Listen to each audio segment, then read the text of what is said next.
Welcome everyone. Magandang tanghali. So for both speed and brevity, no, I'll try to do much less talking by passing the um, the work of pointing who will be recognized to our Senate Committee Secretary, kay Sherwin. No, please speak your mind.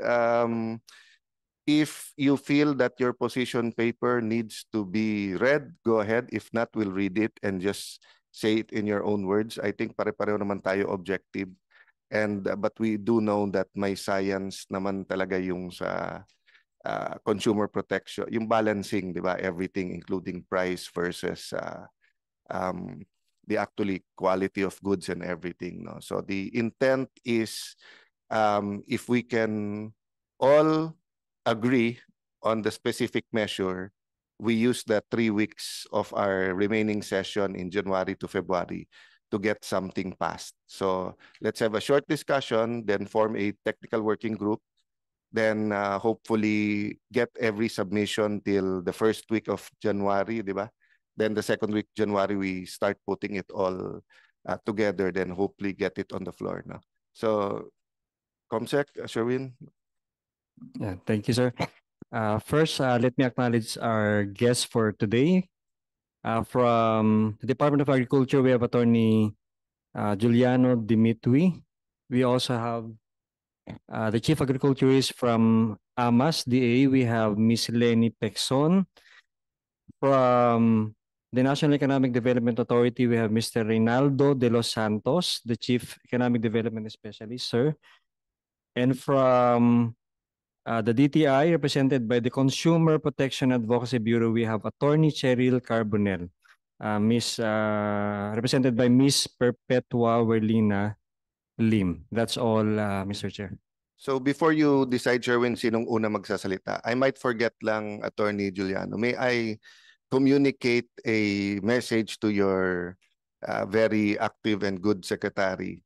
Yesterday kasi pinasa ng Senate yung agreement between Japan and the Philippines sa security. But actually, if I'm not mistaken, no, correct me in the next hearing if I'm mistaken, but Vietnam has much better terms, for example, with bananas, with Japan than the Philippines. So I think yung instead of dealing with Japan like a customer na parati tayong nagtatawaran at parating may bargain, they've been helping us with infrastructure, with ODA, we've been helping them on other things. So now that we have a security agreement, baka pwedeng kasunod yung mga sa agricultural products natin na I know that's also between DTI and DA, so paki-communicate din sa DTI, but it's no small thing that we passed a security agreement with them, considering that we were enemies in World War II. So we might have forgotten, di ba? Because that's one of our good traits. We forgive and forget, di ba? But not all of Japan's love-hate relationship are that forgiving, no? So dapat yung forgiving na yan may kasamang cooperation talaga, no? So I don't know whether it's just bananas or the others, but even if it's just bananas, it's a big thing for our farmers, di ba? So I'll stop there, and so Sherwin, sino una nating i-recognize? Thank you, Mr. Chair. First, we have Miss Perpetua Lim from the DTI. So, what we And have... this is on the... Yes, sir. So what we'll do, Sherwin, please correct me if I'm wrong. Yes, po. We'll take up the amendments to the Consumer Act of the Philippines. Yes, sir. And the Price And the Act. price act. Feel free to go into your briefing, whatever more comfortable sa inyo, no? Then afterwards, we'll just narrate the bills that we will be referring to the Technical working group, including the educating etong Senate Bill 671 and 1559, no?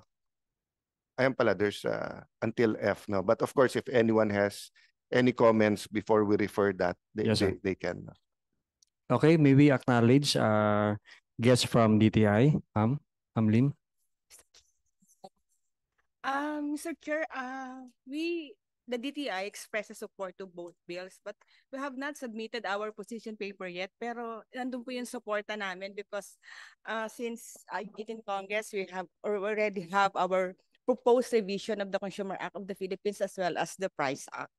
So, Given that, may I request na lang dahil bago din naman ang secretary natin, kaka-confirm lang. yes.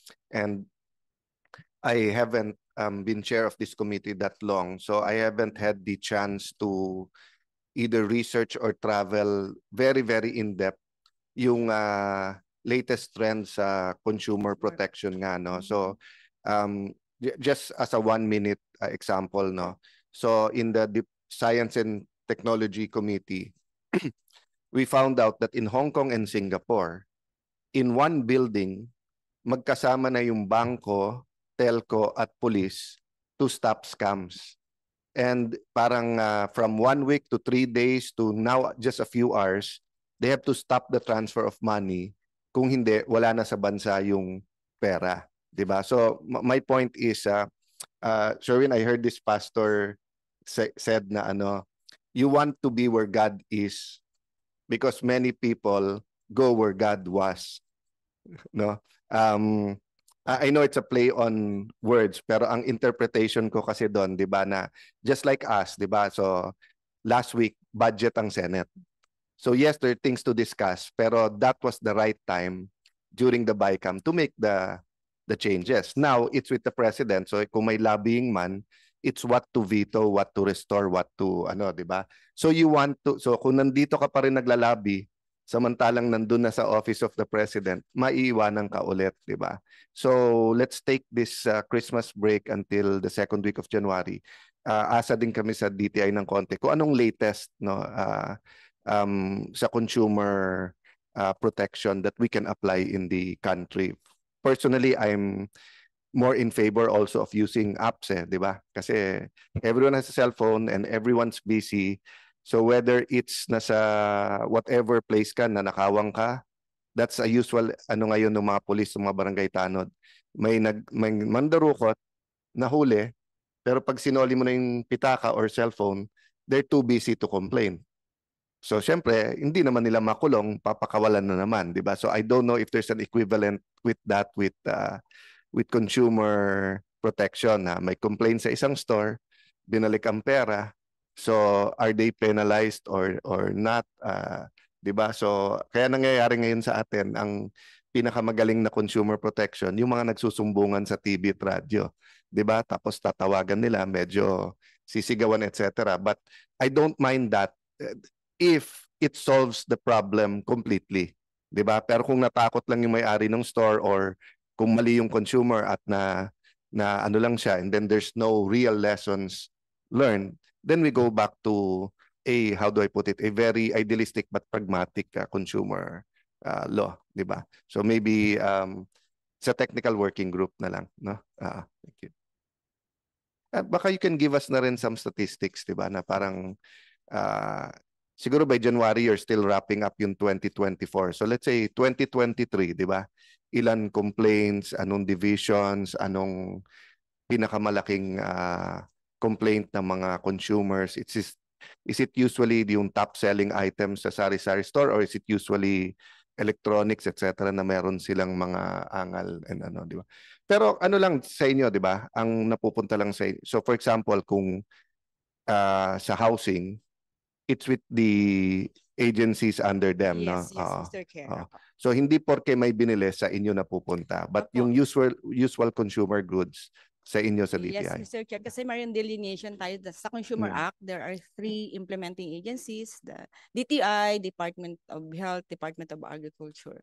So with that, kung ano man po yung products under our jurisdiction, yun po.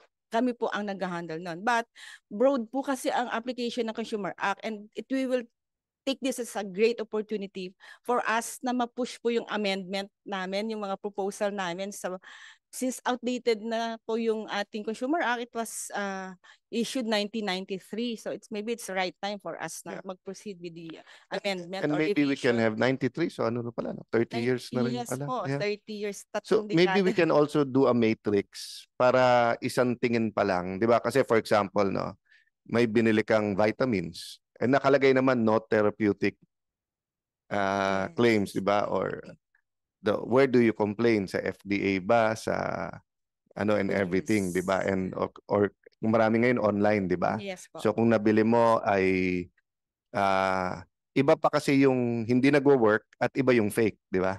So bumili ka halimbawa ng shampoo na sinabi mabango pero hindi mabango versus bumili ka ng shampoo na nasira buhok mo kasi fake pala yon or mali yung chemical sa loob, di ba? Let's have a matrix para lang pagdating din sa session hall. Let's do some examples of how complicated it could be and how we can simplify it. Kasi 1993, halos wala pang e-commerce talaga noon.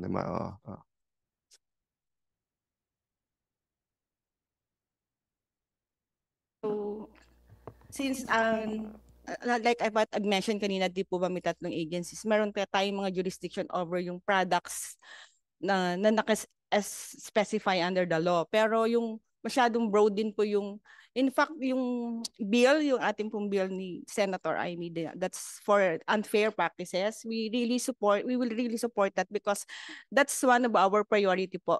Amendment ng entire provision on unfair and deceptive practices because that falls under the jurisdiction of DTI po. Yung nasabi niyo po na kung ang product ay hindi mabango but it was represented by the seller na mabango tapos ang mabili mo hindi, that will fall under unfair or deceptive practices under our jurisdiction. One more question about that kasi nag-scroll lang ako sa Facebook, nakita ko yung or sa TV din, yung mga nire-raid na parang warehouse type na panay mga electronics na yung washing machine, 'di ba, yung mga microwave, etc. And then yung iba in the millions or tens of millions kasi Yes, nga po. hindi daw approve yon dahil hindi na-inspect.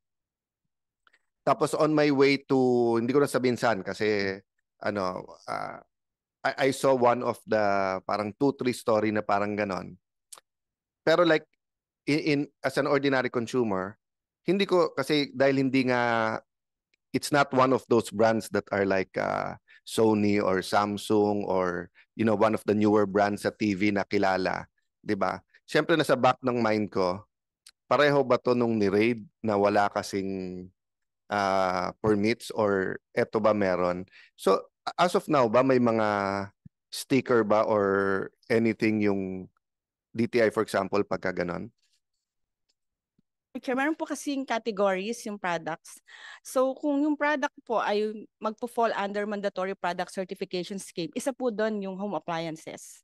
Meron po yun. Dapat po mag-undergo po yun ng certification scheme sa aming Bureau of Philippine Standards. So yung nakikita po na raid po na walang mga stickers. So pag local po yung walang PS mark, pag ICC sticker, pag imported. So yun po, uncertified po sila. So siguro ang request ko na lang nun, aside from yung ma-matrix natin para sa isang tinginan, can you take a look nga ano yung requirements sa pag-certified, sa tindahan lang ba yun o sa product? Kasi I don't know if you remember, lalabas age natin dito pero alam mo yung commercial ng Magnolia na yung di mo na kailangan amoy-amoyin, di mo na kailangan pisil-pisilin. So there's a commercial nung araw na when you go to the either wet market or grocery, pag may Magnolia Quali Seal, hindi mo na kailangan pisilin yung manok o amuyin kung fresh siya because nga may seal, 'di ba? So right now, I really don't know if yung kailangan ng certification, 'di ba kasi like for example, dun sa dangerous naman like cigarettes, 'di ba? Sa ibabaw 'yon eh. Tapos may warning. So very very clear 'yon. So I wonder so halimbawa, pinakamabilis siguro I would assume is cell phones, 'di ba? And obviously sa loob may NTC, 'di ba? But yung kung sa loob 'yon, nabili mo na 'yon. 'Di ba? So can we also look at the practical side that when you're buying something and it's of big amount and it's personal use that can either cause you great joy or great danger, 'di ba? Yung seal ay madaling makita. So makaka-relate dito yung mga nagko-collect ng cards, no, whatever cards. So yung cards kasi nung nagkaroon ng grading, whatever yung grading, 'di ba? Tapos may hologram din doon, may QR code. So alam mo more or less, to God's grace so far, hindi pa napepeke yung or kung meron hindi ko pa nakikita yung na grade na bago. Ganon din yung mga nagko-collect ng jersey. Nung araw, ang lalaki ng certification. And then, ang nagsa-certify yung store na nagpapirma. And then, ang nangyari, yung malalaking kumpanya, they made a deal directly with the players, di ba, sa NBA na kami na lang, wag na kayong pirma ng pirma, isa-certify namin. So, hanggang ngayon, minsan, few years back, nung hinahanap ko yung certificate, sir, wala na, ano na ngayon? Hologram na lang. Pero basta't nandyan yan, tapos may QR code na rin, di ba? So let's look then, as you said, nag-upgrade na rin tayo. Kasi I'd like to see the time, di ba, that wherever you go in the Philippines, pag tinignan mo yung produkto, and price and protection can go together, di ba? So like, yung ibang store sa US, they have what they call price matching. Di ba? So meaning, if I go there and the iPad is 40,000, I can go to the counter and just show them my cell phone na in the store across the mall, it's 38,000. Then they'll match it. Will not require the stores to match, but just having the data on your phone, di ba, na dito sa left side ng mall, 38,000, dun sa right side is 40. And apples to apples siya, di ba? Kasi nga, kung wala siyang seal or, di ba, pwede naman sabihin ng isa na, sir, kami kasi authorized dealer, may warranty. Pag dumon ka dumili, walang warranty yon, ganyan. So, I mean, it's up to the consumer. Pero at least alam natin na yun ang dahilan talaga, di ba? Pero kung apples to apples, pareho kayong authorized dealer or whatever, bakit iba yung presyo mo? Give the consumer the choice to get the cheaper but same quality, di ba? Okay. Can you look into that then? And Yes, diba? Mr. Chair. Take baka sa that into TWG, consideration. Sherwin, I'll try to attend but have some demonstrations para makita natin, di ba? Anything else, ma'am? Also, ang isa pa rin pong priority, like what yung in addition po dun sa deceptive and unfair, yung injurious products. So pwede po nating i-relate doon yung what we have said na ito ba, may mga logo ba itong nakikita natin sa market? That's the PS mark pag local products, yung mga ICC stickers pag imported. So, yun po, gusto din po natin na mas ma-intensify paano ba mas mapapaganda yung provision that will protect the consumers. Let me just recognize our good friend and one of the most active sa mga senador sa hearings, Senator Robin Hood Padilla.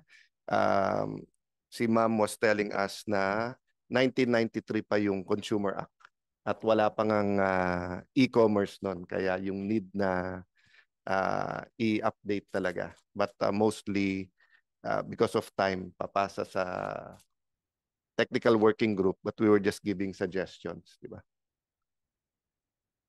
Sige. So according to Senator Padilla, we can go to the other presenters tapos mamaya. Thank you, ma'am. Thank you, Mr. Chair. Feel free to Thank you. say anything after the discussion. Thank you, Ma'am Lim. Now we have Ms. Lenny from Pexon from the Department of Agriculture.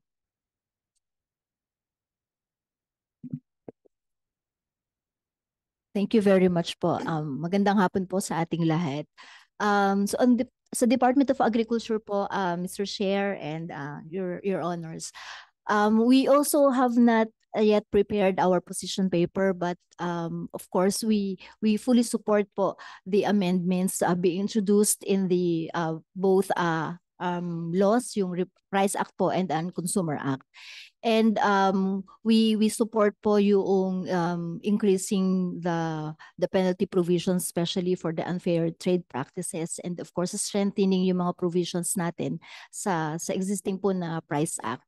Sa experience po namin sa Department of Agriculture, agri-fishery commodities, especially yung raw or fresh, yung difficulty, especially in the controlling of prices because of several factors. Lalo-lalo na po yung weather, pest and diseases, yung seasonality ng mga agri-fishery commodities. So ito po yung tinitingnan namin na if we are going to introduce some measures kung paano ma-strengthen ng DA yung identification of what are the mechanisms on how to in a way mitigate yung mga fluctuations. So yun po yung tinitingnan namin sa DA. Ma'am, quick points lang. No? Number one, let me agree with you. Mas mahirap pa rin sa inyo. Diba? Kasi sa example ko kanina na halimbawa mga hindi kilalang brand electronics tapos kung walang certification, pero mas mura. And the reality is, di ba, some brands comes with the price is more features, more quality, but the reality din is it's just like wine eh. Meron lumalabas ngayon na yung $20 wine, sing sarap ng $200 wine talaga, di ba? So ganun din sa electronics. Pero doble ang hirap sa fresh. Kasi nga, for example, kung smuggled siya, di ba? So kung nasa palengke, magkakatabi, unless iba yung kulay o iba yung laki, so unless sabihin mo, pag galing China yung talong na yan, ganito kalaki, pero pagka galing Mountain Province, ganito, di ba? Or yung kamatis, ganito, ganyan, di ba? So, let me first point out that we do agree na it's doble yung hirap. Having said that, and let me agree with you, there are so many things to do with price, di ba? Having said that, at the end of the last administration, I mean, gitna pa lang until now, everyone's pushing for the kadiwa di ba? So and the reality is, the more consistent yung kadiwa mo na talagang may mas mura doon, it will push the prices down. Pero kung mangyayari parang once every 3 months lang yung kadiwa sa amin, di ba?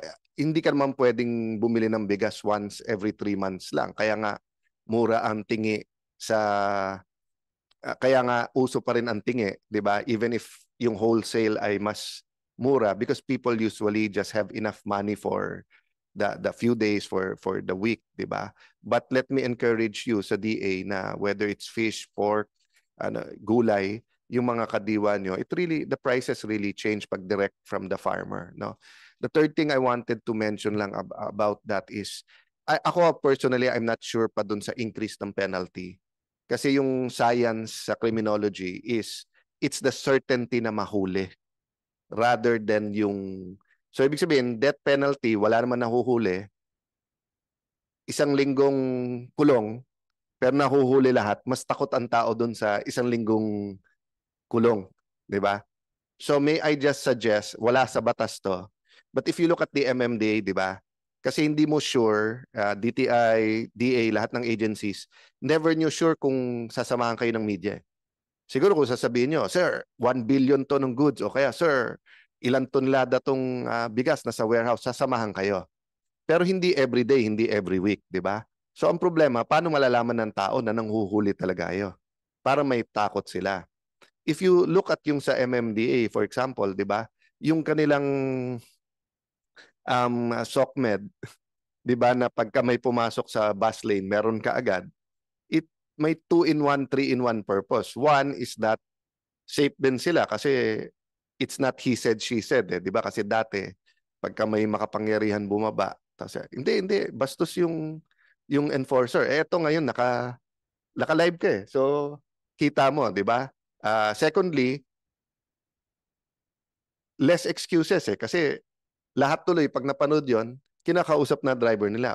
Nakita nyo na ha, walang exemption yan ha. Baka mamaya mapanood kita dyan na ikaw nandyan, hindi kita sasaluhin, di ba? So, I think whether it's a DTI or the DA, pag may mga raid kayo, develop your in-house vlogger talaga. Kasi nga pag nakita nung tao na nanghuhuli talaga kayo, di ba? And to be fair ha, for example sa DTI, pagka New Year, yung sa pagpasko yung mga paputok na legal, 'di ba? Pagka may what you call this, pasukan, 'di ba? Sumasama naman media sa inyo sa school supplies. But again, that's what less than 10 times a year, and that's specific locations. Tapos usually pag nakita na nung, let's say kung Divisoria ka or let's say whatever, no? Pag nakitang may dadating na media, syempre, sino sa atin are not on their best behavior kapag, 'di ba? Pero kumbaga kung naka-body cam yung vlogger mo tapos magkano to? Ganito, walang presyo to. Violation 'yan ng price tag law, 'di ba? Tapos hindi sir, dito walang ganyan. So, sampulan ng sampulan, 'di ba? So, para parating aware yung ating wholesalers, retailers, import, 'di ba, yung pag-smuggled yung nabili, 'di ba? So the last thing I want to just add sa inyo and take a look at it. I don't want to be unfair. In everything we do, we have to be fair. But I remembered kasi pagpasok ni Robin nung, 'di ba Robin, mga senator, mga years ago nung uso pa yung DVD, di ba? Tapos ninanakaw nga yung whether music o pelikula, di ba? Ang tanong parati doon, may liability ba yung mall? Kasi hindi naman nila paninda yon, sa tenant yon, di ba? Pero kasi kung yung law enforcement ang aasahan mo parati, never naman niya may iikot lahat ng stall, 'di ba? So may pinuntahan ako, sinamahan ko mga pamangking ko, nakita ko ang mura nung Pokemon cards niya. So tinanong ko, talagang ito presyo? Tapos, sir, hindi totoo 'yon. Totoo 'yan, meaning fake siya. So meron palang hindi ito yung graded, pero yung ordinary, 'di ba? So my question is, kung tago 'yon, I would admit hindi dapat liable yung owner ng mall, di ba? Pero kung lahat ng benta mo sa store mo, obviously na fake, na plain view, kita naman nung owner, nung kahit sinong consumer, kahit sinong law enforcer, hindi ba dapat liable din yung mall? So ganun din sa palengke, di ba? If there's no way to tell na it's smuggled, ano magagawa mo? Pero kung yung buong palengke na yon ay halatang smuggled yung, halimbawa, yung price ng pork doon could not be a price na hindi smuggled, di ba? Wala bang obligasyon yung may-ari ng palengke na yon to call whoever, the DA, DTI, say na, paki-check nyo to kasi medyo may problema. Baka that's something you can look at doon sa amendments ng batas. So my point is more practical, 'di ba? Kasi kahit anong ganda ng batas, kung hindi natin ma-implement dahil hindi practical. So yung binanggit ko sa inyo, Singapore, Hong Kong, kaya siya practical, pag complain mo, hindi ka lang pupuntahan ng police ayusin, isa-stop kagad yung payment. So if it's done within a few hours, napipigil yung payment. No? So ang example na binigay nila is that Singaporeans love durian. No? So meron nagbenta ng mais, wala online, wala masyadong bumibili. Nung sinabing durian flavored, may bumili, napasok yung kanyang account. Tapos nililimas yung kanyang account. At pati yung text ng is this you or galing sa bangko, pati yun na ipasok kasi may dinownload siya na isang APK, Android yung ano niya, na take over completely yung account niya. So naubos yung account over a month.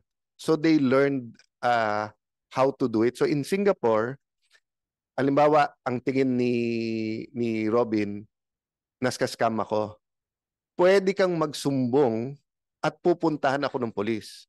Sa atin, so far, 9 out of 10, may pa isa-isang polis na on their own, pag nagsumbong ka, may malasakit. But maybe because they're so busy or whatever, yung kanilang rules ngayon, pag nagsumbong ka at walang complainant, hindi na basta titignan o kaya ituturo ka sa cyber. Etong sa Singapore, kahit sinong polis, then ituturo ka dun sa cyber. So ang point ko lang in saying that, they made it practical. No? So, and it was so practical, yung sinumbong nilang kaibigan nila, nung kumatok, ayaw buksan yung pinto unless tawagan sila ng police station kasi sabi niya, paano ko yung police na pupunta sa akin ay peke? So may consciousness na rin sila na pati yung police na kunaring assist sa'yo, pwede ring scam din. Pwede ring scam, di ba? So, it's both an irony, paradox, and it's also something good. But in the end, it's really yung practical. So, when they got the telcos and the banks in one room, sila na nag-uusap yung kung ano pwede at hindi. Pero nung talagang tatawagan mo pa yung bangko, sasabihin yung manager, sasabihin yung vice president, sasabihin ganyan. By the time na nag-usap-usap sila, wala na yung pera, 'di ba? So again, I don't know anong version natin, but I do know na napakagagaling ng ating barangay, local government, police when they coordinate as one, 'di ba? Pero pag hiwalay-hiwalay, and I know for a fact that DTI and DA you don't have enough personnel to police 7,000 plus islands, di ba? So it will really go down to three things. One, sasampulan mo talaga yung iba para the deterrent na. Two, na tama yung penalty at madaling i-convict kasi kahit na malaki penalty, kahit na nako-convict pero 2 years to convict, Walang takot, by that time nakaipon, na areglo na nila, di ba? Then 3, yun nga, very practical on the ground, no? But siguro Ma'am Lenny, ano din, it would help us, ano yung pinaka, let's say sa agricultural products, ano yung pinaka binabantayan? 'Di ba? Is it still bigas? Is it more fish or what? Or is it seasonal? 'Di ba? So in the same way that for example sa pag magpapasko, bantayan yung mga Christmas light kasi yun ang nakakasunog pagka hindi na inspect, 'di ba? Or pagpasukan, tingin ka agad sa mga notebook kung safe siya, 'di ba? Kasi baka mamaya may yung pintura noon or may lead or yung toys, 'di ba? Kung may lead, and then yung presyo, 'di ba? So sa agriculture, ano ang babantayan natin sa goods ninyo, 'di ba? Ay sa technical working group na. Sinong next? Thank you, Mr. Chair. We have from NEDA, we have Mr. Reynaldo de los Santos. Magandang hapon po. We also have yet to submit our official position, but let me share with you our thoughts about the bills. NEDA in general supports the Senate bills, which aims to enhance consumer protection and regulate pricing to ensure market fairness and transparency during crises. We would also like to emphasize that in terms of setting price ceilings during times of emergency and crisis, that the following be included in the subject bills or in the implementation. First is effective public communication. We recommend the regular publishing of information on prices, supply, and the government's plan for managing price controls. And secondly, we recommend that an interim review be done and the assessment of the effectiveness of the price control measures being implemented, and that adjustments be made based on prevailing economic conditions. We will submit po a more detailed position. May I ask also from NEDA na kayo na mag-collate nung anong nawawala sa atin sa ekonomiya kapag hindi nga natin nababantayan tong lahat, whether it's smuggling, whether it's fake goods, or hindi natin nababantayan yung nasusunod yung batas natin sa retail, or let's say sa fake sa e-commerce, 'di ba? Kasi I've learned over time dito sa Senate, sometimes you have to shock people into action, 'di ba? So like for example, I remember may mga nag-argue noon na karamihan naman na nasasaktan pagka pirated mga foreign movies at foreign na mga banda. So mayayaman naman sila. So you would hear that argument before, 'di ba? Or kaya na people will not do this, ganyan, etc. But for example now, no, if everyone gets free Netflix will go out of business. Wala ka na mapapanood. 'Di ba? If everyone finds a way to hack it and do it for free because they need revenue, 'di ba? So I know yung sinabi kong arguments are not real arguments, but believe it or not, during our time, whether it was cassette pa lang na tape to tape, and then 'di ba nung dumating yung CD, DVD, isang makinang magpa-pirate, kaya na niya mag-pirate ng movies, music, at saka games. 'Di ba? So like sa games din, 'di ba? Pag nabasa mo, Sony kumita ng ganitong $100 billion, ganyan. So ano ba naman yung mga Pinoy makatikim ng PS4 na mura? So sa fake, ganyan. So but 'di ba, of course there are consequences, like I remember sa movie, unless we passed a certain law, ayaw na tayong releasan sabay nung sa US. 'Di ba? Parang mahuhuli na kayo. Ang Pilipino mahilig sa spoiler. So pag hindi tayo sinabay sa release, alam mo na yung ending lang.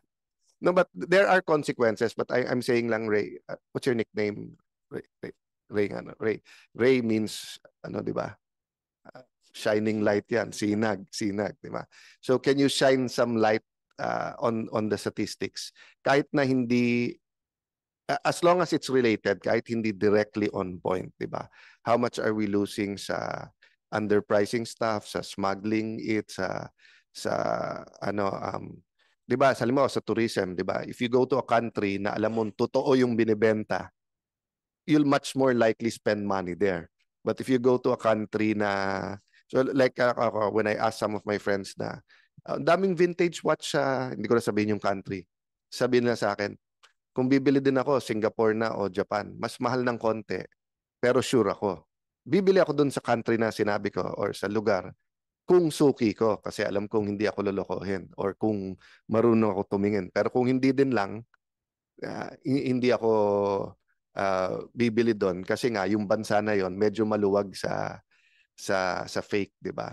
So things like that, I think it's important that we use the Senate floor to inform people that yun nga, may consequences tong mga to. Hindi mo pwedeng sabihin na hindi, sa lahat naman ng mall natin sa BGC Taguig, sa Makati, sa Manila, sa ano, yeah, may mall lang naman tayo na isa, the fake yung mga nandun. Hindi. Dadating yung time na magpe-penetrate yung mga fake na yun sa iba or kaya may bibili ng fake i-online niya, makakabili ka ng fake, ayaw mo na ngayon bumili ng online kasi tingin mo hindi nila pinopolice, 'di ba? So may parang domino effect yan eh. So I think I'm not saying this law can be a cure all, but let's try to address those problems comprehensively because all of this naman are problems ng consumers natin. Anyone want, ma'am? Ikaw, I will give you the final and kayo na rin mag-closing. Mr. Chair and Senator, na-highlight ko lang po kanina yung Consumer Act, but I forgot to mention that ang ating price act is also outdated. It's also a 3-decade law. Although nagkameron naman siya ng amendment in 2013, but mga provision lang po na may na-add lang kung ano ba yung basic necessity, yung category lang. But this time po, since nahihirapan din kami how in our monitoring because we only have our suggested retail price. So in sa price act po ang nakalagay doon is may SR ang implementing agency ay free maggawa ng kanyang suggested retail price sa mga products under respective jurisdiction. But that's merely a guide. So with that, parang sa ngayon po magkakaroon naman ng study ang DTI. So how are we going to Ma'am, on that point lang, may I suggest na we also invite the ICT kasi 'di ba in terms of taxes, karamihan ngayon point of sale may POS na sila, 'di ba? So rather than debate, may 2 libro ba yan, may POS ka. Maybe the ICT has a solution na let's say wag naman every day, every week, but let's say every quarter. Parang kung may point of sale, meron din kung magkano prices nila tapos you can send it then I don't know kung kaya na ng AI i-average out yun and everything. So, aside from suggested retail price, side to side mo per region or per province or per city, ano yung, so pag sinabi mo halimbawa, ang ballpen at lapis para sa pasukan, ang suggested retail price ay 5 pesos. Pero dito sa Taguig, ang average is 5 pesos 20 cents, di ba? So, I think with AI and with technology, there's a way. But I agree with you, it has to be not only in the law, paulit-ulit naman natin sinabi ngayon, it has to be practical, di ba? Kasi, and there are differences So for example, I'll go to my example ulit dun sa nagko-collect ng cards. Mas mura talaga sa Green Hills. Kasi tabi-tabi dun lahat ng nagbebenta ng cards. Mas mahal talaga, for example, in a few stores in the Fort because ang mahal ng renta sa BGC. So kung collector ka talaga, you're gonna spend half a day to go to Green Hills kahit malayo sa'yo and you're going to look at makakamura ka. Pero kung bibili ka lang that Sunday para sa anak mo, talo ka sa traffic at saka sa gasolina kung pupunta ka pa doon, di ba? But it would help if I could look in the internet ano yung difference nung price, di ba? We are really looking forward to having that kind of mechanism kasi sa ngayon, mano-mano po eh. So we have our regular monitoring, our monitors nagpupunta sila daily sa retail stores, then isa-isa nila chine-check. So maganda nga po sana kung may mechanism, we could incorporate that in our. No, they will never lose their job kasi kahit na electronic mag-report at kahit may AI ka, kailangan naman na may random checking, di ba? So in the same way that Pulse Asia and SWS and other outfits use random sampling. So for example, buong Metro Manila nag-submit na ng presyo ng Ngayon ba nire-require pa rin yung Mongol number 2 halimbawa, 'di ba? So may average price na tayo niyan. You still send out the checkers naman, 'di ba, to a few to just make sure na yung sinubmit nyo through the app or to the internet is 5 pesos. Oh, pero yung actual nyo 6, 'di ba? But they can of course argue ng, sir, last week yan 5, ngayon 6 kasi pasokan na sa Monday. So we do understand naman the supply and demand and economics. Pero as you were saying, ma'am, we have to bring it closer to reality. Kung hindi, ang tao walang faith sa batas eh, 'di ba? Parang nandiyan sa batas pero di naman nasusunod, 'di ba? Okay? Anyone else want to? Sige, siguro hindi tayo mag-adjourn. Let's um we'll suspend after, but let me I can read nasan yung. Okay. So back in 2012, 2013, may project tayo with certain groups. We call them PTK, Presyo, Trabaho, Kita.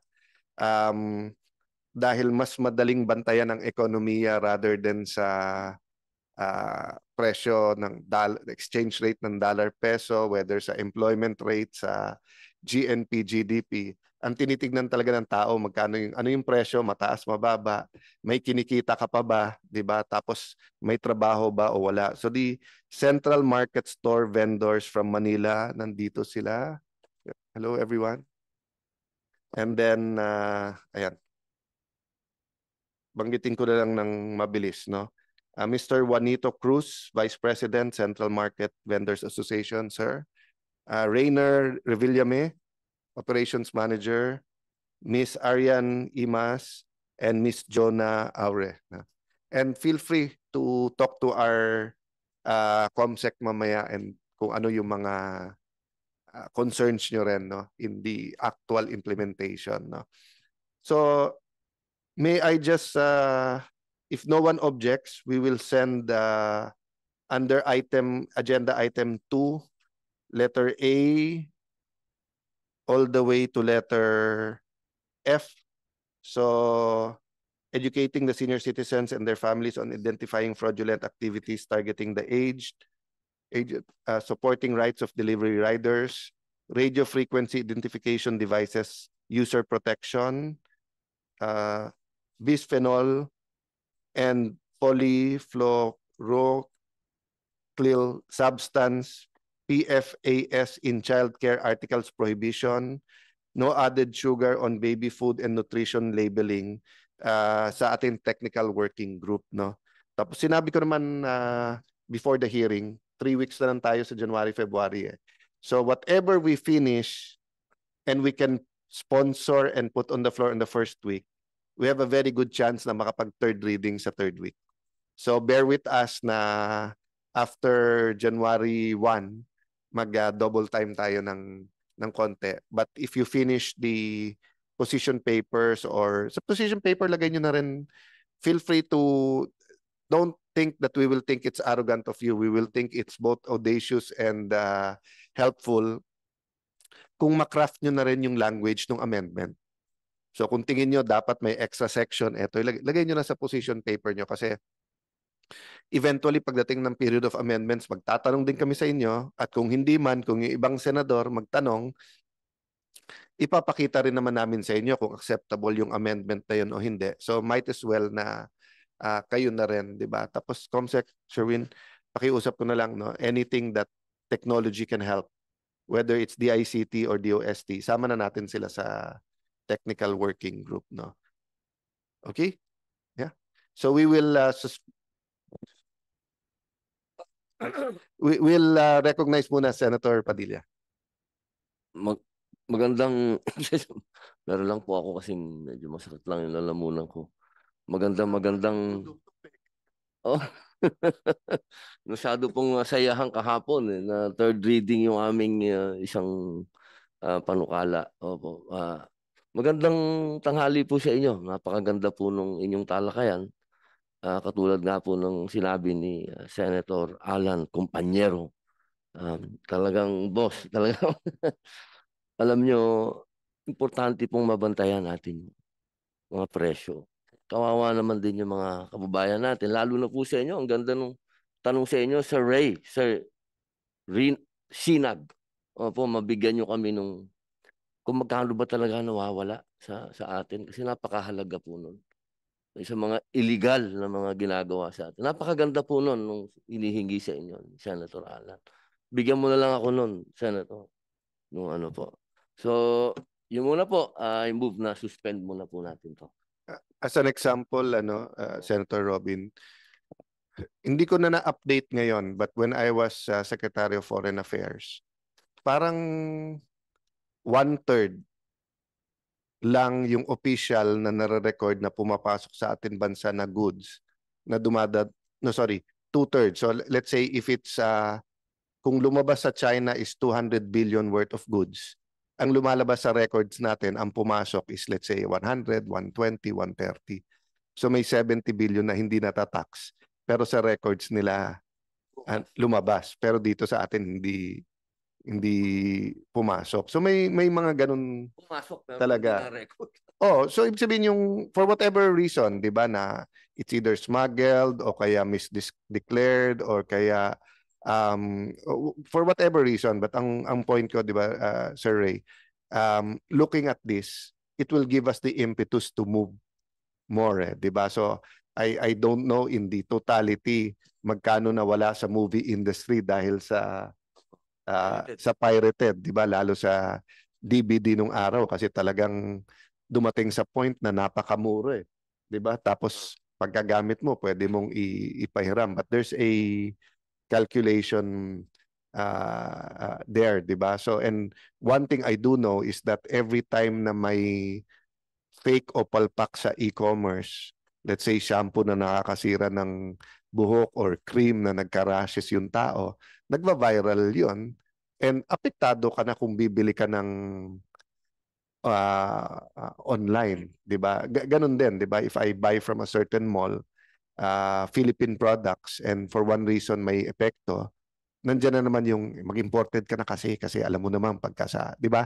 So, you know, it's not fair to make a conclusion based on one event. But pag viral yung event na yon, yung mind natin is biased eh.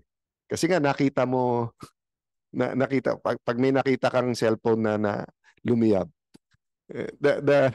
the chances are you will not buy that that brand, 'di ba? Kahit sabihin lang, boss, 1 in 10 million 'yan sa factory, yung iba meron din. Hindi mo nakita yung iba sa factory. I'm not saying it happens, 'di ba? I'm just giving you an example. But thank you for spending this hour or so with us kahit na December 17 na. And yun nga po, help us with sa position paper, let's make it also more modern. Feel free na soft copy, but put pictures, videos, whatever you want that you think would be able to help us, 'di ba? So dito sa bill na to, educating senior citizens, the reality is kami sa Senado also need education. Educating on what's happening talaga on the ground, especially with prices and also sa consumer protection natin, no? Yung mga from the basic, yung mga no exchange, no, 'di ba, no return, no exchange, dun sa sasabihin walang warranty, kailan ba yan valid, kailan hindi, yung mga where is as is, 'di ba? Tapos yung pag nag-advertise sila na hulugan tapos malaki pala interest, 'di ba? Yung sinabi ko kanina na unfair practices and everything. So we'll suspend the hearing for today, and our gratitude sa inyong lahat. Thank you very much.